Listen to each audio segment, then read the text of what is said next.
Next up, we have Dale Asis, who's going to be reading In Giving I Found Home. Dale is executive director of the Bayanihan Foundation Worldwide, a nonprofit organization dedicated to the promoting of Filipino diaspora philanthropy. He established a network of over 150 diaspora donors in Chicago that donate to over 50 countries worldwide. Mr. Asis is also executive director of the Coalition of African, Arab, Asian, European, and Latino Immigrants of Illinois, one of the largest immigrant-led coalitions in the country. Dale is a recipient of the Ford Foundation Leadership for Changing the World Award and is a member of the Chicago Commission on Human Relations, Immigrant, and Refugee Advisory Council. He has taught extensively on immigrant issues over the last 15 years and lives in Chicago, Illinois. We have someone from Illinois. Ladies and gentlemen, please welcome Dale Asis.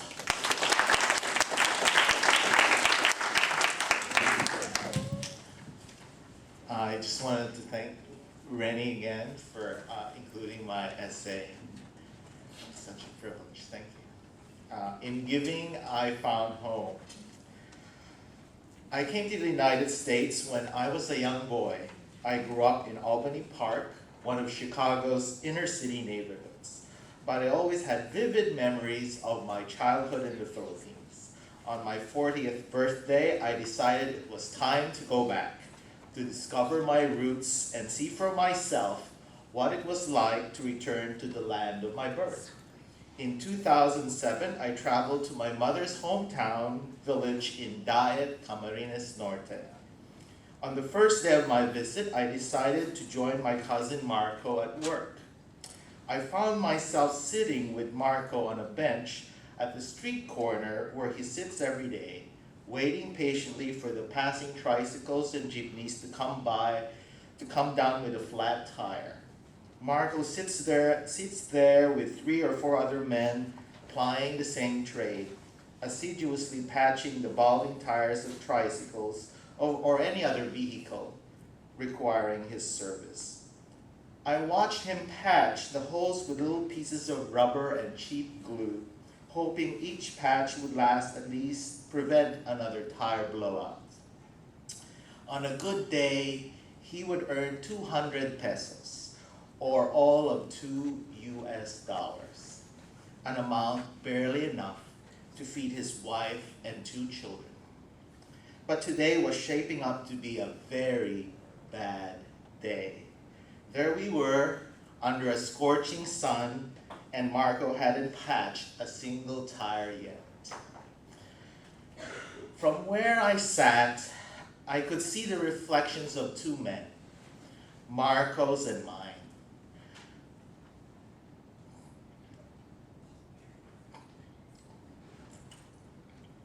Of the storefront glass window of Ate Conching's hardware store across the street, as I stared at both of our reflections, I couldn't help compare myself to my cousin.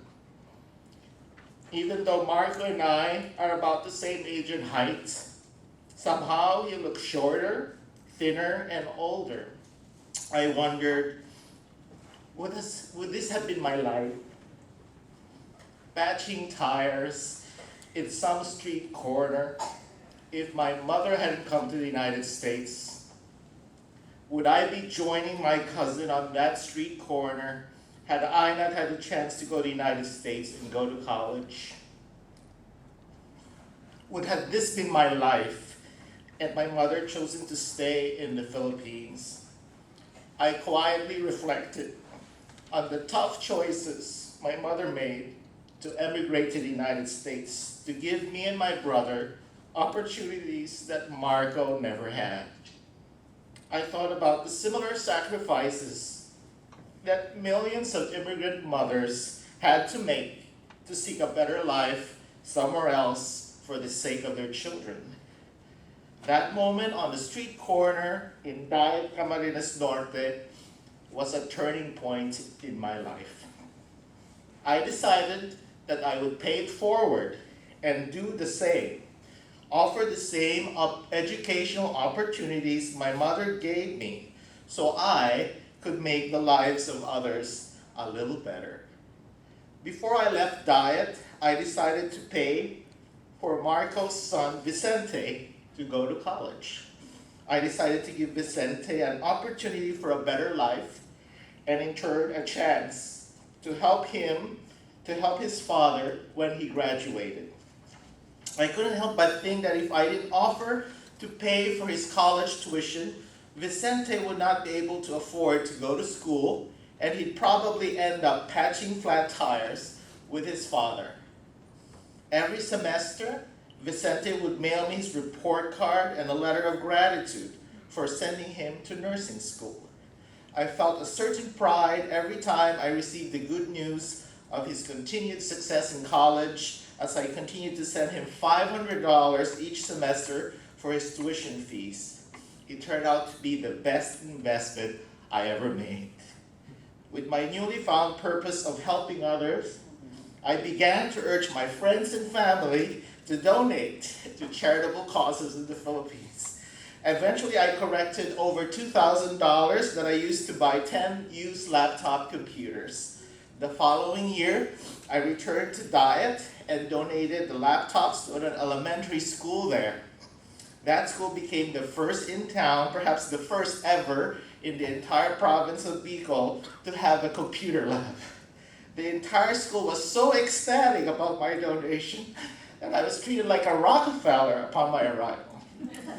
The children prepared an elaborate song and dance concert just for me.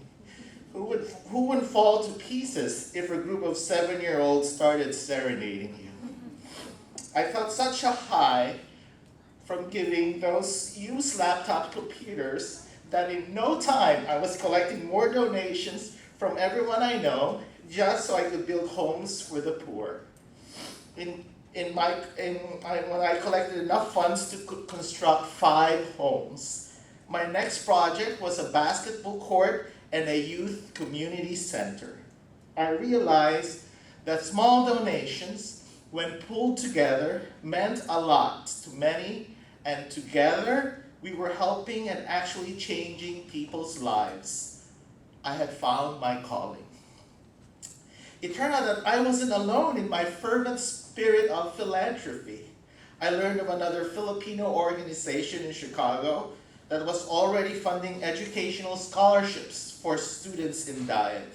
In fact, hundreds of other diaspora donors from around the world were donating thousands of dollars back to their respective hometown villages in the Philippines. I just had to find who they were, what they did, and why they gave. So I knocked on doors, talked to hundreds of people, and tracked down over 70 Chicago diaspora donors like myself. I discovered that diaspora donors have sent over $4 million in donations and projects to their hometowns and villages. More surprisingly, of these diaspora donors care as much or even more for their own communities in Chicago. According to the Chicago Global Donors Network Diaspora Survey of 2008, diaspora donors gave close to $7 million in donations and projects in Chicago alone. My mother is not alone. She is part of a growing trend of people who continue to send money to the motherland to fund various hometown projects as she continued to help her local Catholic parish in Chicago. I also made an interesting discovery. I met Rita, an immigrant from Taiwan who was very active with her local Buddhist temple in Chicago's uptown neighborhood. Rita donated over $200 to aid recent earthquake victims in Sichuan, China. What's more remarkable is that she and her friends from the Buddhist temple would cook a complete Chinese meal from scratch every third Saturday of the month, just to feed the homeless in her neighborhood. I also met Roger, a recent immigrant from Uganda who donated peanut shelling machines to help women in his village start a micro enterprise there. At the same time, Roger was also helping over 50 youths in his Inglewood neighborhood by coaching a soccer league as a way to helping them stay out of trouble. He shared with me his dreams to mentor and help those kids to go to college someday. Are the stories of Rita, Roger, and my mother uncommon? Or do they typify the new face of immigrant America? Thus being American, giving up your old ethnic self, and solely embracing the traditional red, white, and blue American idea of assimilation? Or are we immigrants of today, the vanguards of a new transnational identity, able to bridge our new world and the old? My experience is a testament to the latter. Recently, I returned to Diet to attend Vicente's graduation. Imagine my pride as I watched him receive his nursing diploma. His future now assured of being better than a life of patching tires. And like my mother, I continue to be connected to the land of my birth. At the same time, I found a strong identity in being American and calling Chicago my home. Most of all, I found what really matters, giving and helping others. Thank you.